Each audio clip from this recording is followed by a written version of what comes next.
આજે દશેરાના પવિત્ર પર્વ નિમિત્તે સુરતમાં ભર ઉત્સાહ જોવા મળી રહ્યો છે। વર્ષોથી ચાલી આવતી પરંપરાને જીવંત રાખવા સ્વાદપ્રિય સુરતી લાલાઓએ ફાફડા જલેબીની જયાફત માણવા માટે વહેલી સવારથી જ લાઈનો લગાવી દીધી હતી।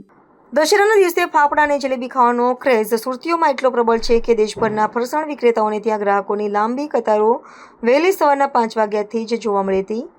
એક અંદાજ મુજબ સુરતીઓ એક જ દિવસમાં 5 કરોડ રૂપિયાથી પણ વધુના ફાફડા અને જલેબી આરોગી જશે। આ આંકડો સુરતીઓની મીઠી અને તીખી સ્વાદપ્રિયતાનો પુરાવો છે।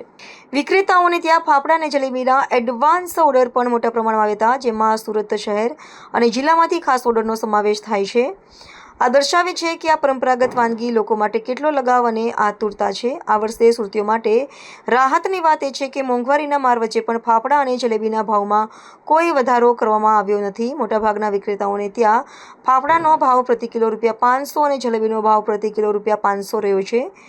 ગ્રાહકોનું કહેવું છે કે વર્ષમાં એકવાર આવતા વર્ષની ઉજવણી કરવા અને પરંપરા જાળવવા માટે મોંઘવારીની ચિંતા કર્યા વગર ખરીદી કરવી જરૂરી છે।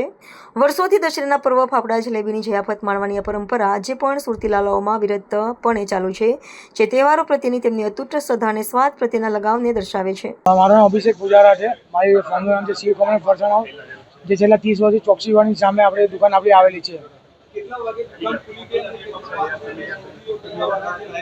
સવારે 4 વાગ્યાથી લોકો હજી હું દુકાને નહીં આવ્યા ને પહેલાં લોકો લાઈનમાં ઊભા રહી ગયા હતા અને 2-3 કલાક લાઈનમાં ઊભા રહીને ફાફા લઈને જાય છે। એના માટે શિવકમ પરિવાર દરેક ગ્રાહકનું દિલથી આભાર માને છે।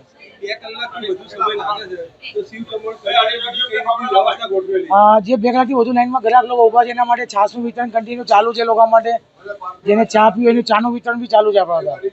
વાત કરીએ તો કેટલા કિલોનો ઓર્ડર હતો અને કેટલા વાગ્યા સુધી આ ભીડની અપેક્ષા કરતા? 100 કિલો પ્લસ ઓર્ડર હતો આપણા ત્યાં અને ભીડ સાંજ સુધી રહેશે એવું લાગી છે। અત્યારે જે ભીડ એવું લાગી રહ્યું છે।